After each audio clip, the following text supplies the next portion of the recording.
Hello, halfway students and families. This is Mrs. Kovacic again, reading a chapter from Storm Runners. Just as a note for parents with young children reading this book, this chapter and the next one does have some action and suspense that might be a little scary for young children. So just proceed as you would prefer. 7:20 p.m. Their location popped up on the little screen, but it meant nothing to Chase. As he turned to ask Nicole for her address, a gust of wind lifted the bus completely off its tires. Just as suddenly, the bus slammed back on the road and started to tip. "On the floor!" Chase shouted above Rashawn's and Nicole's screams. He reached out and grabbed an arm, he couldn't tell who it belonged to, and pulled one of the girls to the floor. "Brace yourselves!" He wrapped his legs and arms around the steel seat rods, hoping Nicole and Rashawn had done the same. If they were lucky, the bus would simply land on its side. They weren't lucky. The bus rolled 3 times, maybe 4. It was impossible to tell in the dark with the deafening sound of screeching metal, shattering windows, and terrified screams, including Chase's own.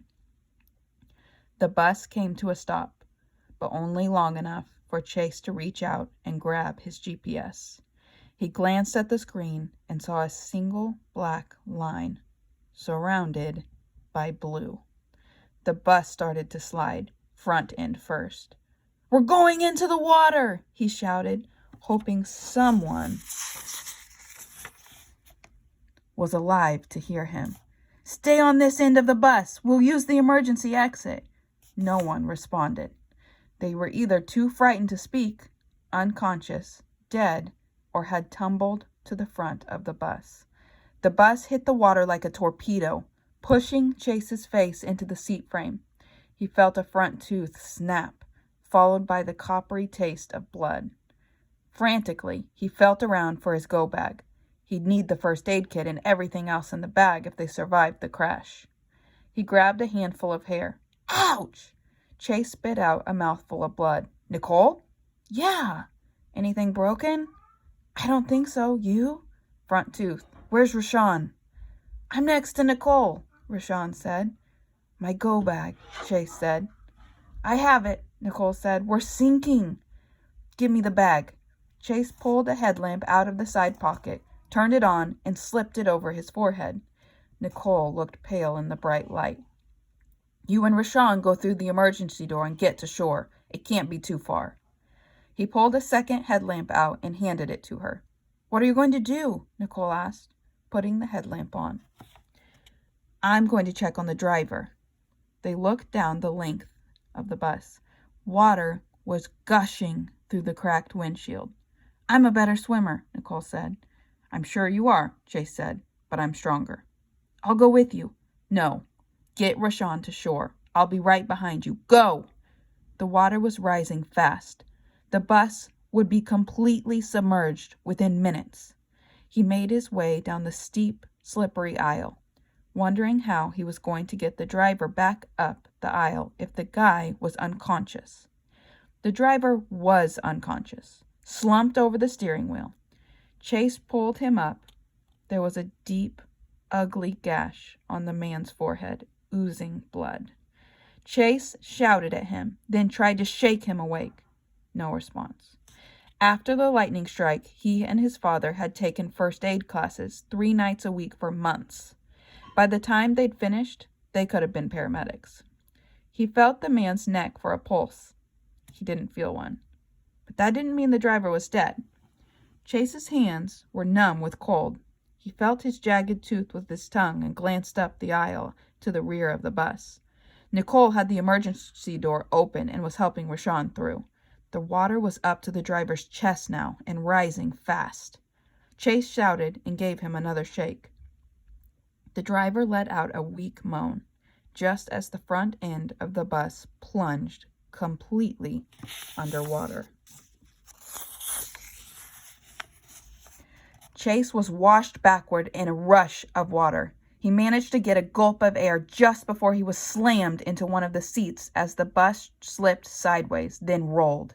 As the bus slid farther, he pulled his way up to the driver again and grabbed the man's arm. He tried to yank the driver free of the seat, but he wouldn't budge. Seatbelt. Chase wasted several precious seconds trying to find the release. If he didn't get the driver to the surface on his first try, the driver would drown. If he didn't get to the surface himself in about 30 seconds, he would drown. Chase shrugged the pack off his back and unzipped one of the pockets. The bus settled to the bottom with a dull thump. Chase tried to keep the panic down. He couldn't afford to make a mistake. He pulled his knife out of the pocket and sliced the seatbelt in 2 places. The driver rose from the seat like a balloon and came to a stop against the door, blocking the exit. Chase knew he wouldn't make it to the emergency exit in the back of the bus with the driver in tow. That left the windshield. It was cracked in several places.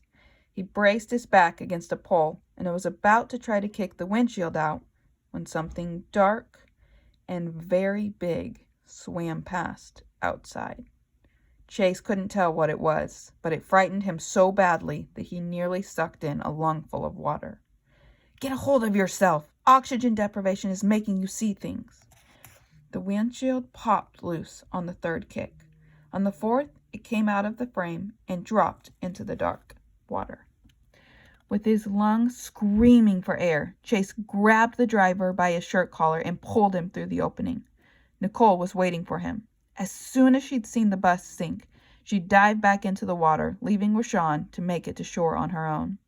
She'd gotten to the bus just as Chase was pulling the driver through the windshield. She grabbed Chase's free arm, wrapped it around her neck, and kicked toward the surface. The second they broke the surface, Chase took a deep breath of air and started choking. Nicole helped him pull the driver's head above water. "Can you swim on your own?" Nicole shouted. Chase could barely hear her above the howling wind. He nodded. Nicole wrapped her arm around the driver. "Follow me. The shore's close." They dragged the driver up on the bank where Rashawn was sitting huddled under the first aid blanket. "We might need that blanket," Chase said. Rashawn took the blanket off and gave it to Nicole. "Is he alive?"